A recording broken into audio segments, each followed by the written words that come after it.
Hi hello welcome to my channel. இன்றைக்கி easy குக்கிங்கில் ஈஸியாக லன்ச்சு பாக்ஸு பாஸ்தா எப்படி செய்யுதுன்னு பார்க்கலாம் வாங்க. பாஸ்தாவை தனியாக வேக வச்சுக்கோங்க. அதே டைமில் ஒரு கடாயில் எண்ணெய் ஊற்றிக்கோங்க. 2 வெங்காயம் பொடி பொடியாக கட் பண்ணிவிட்டு எண்ணெயில் சேர்த்துக்கலாம். வெங்காயம் நல்லா வதங்கினதும் பச்சை மிளகாய் 2 நாலாக கட் பண்ணி சேர்த்துக்கோங்க. இஞ்சி பூண்டு பேஸ்ட்டு சேர்த்துக்கலாம். இஞ்சி பூண்டு நல்லா வதங்கினதும் தக்காளி சேர்த்துக்கோங்க. ஒரே ஒரு தக்காளி தான் நான் சேர்த்துருக்கேன். நீளமாக கட் பண்ணிக்கோங்க. தக்காளி நல்லா வதங்கணும். நல்லா வதங்கினதும் இன்னும் கொஞ்சம் காரம் தேவைன்னா வெறும் மிளகாத்தூள் கொஞ்சமாக சேர்த்துக்கோங்க. காரம் வேணான்னா நீங்கள் சேர்க்க வேண்டாம். பாஸ்தா ஆல்ரெடி ரெடி பண்ணி வச்சாச்சு.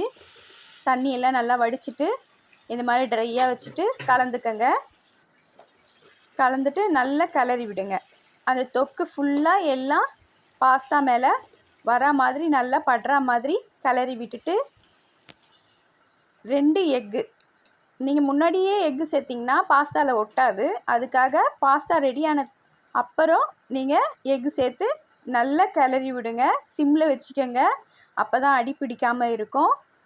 நல்லா கிளறி விட்டிங்கன்னா பாஸ்தாவில் நல்லா எக்கு பிடிச்சிக்கும். ரொம்ப டேஸ்ட்டாக இருக்கும். இன்னும் ஃப்ளேவருக்காக ஆர்கானிக் சீட்ஸ் இருக்குது, அது கொஞ்சம் சேர்த்துக்கங்க. கொஞ்சம் ஃப்ளேவர் வரும். சேர்த்துட்டு லன்ச் பாக்ஸ் ரெடி. வீட்டில் செஞ்சு பாருங்கள். மறக்காமல் சப்ஸ்கிரைப் பண்ணுங்கள், ஷேர் பண்ணுங்கள், கமெண்ட் பண்ணுங்கள்.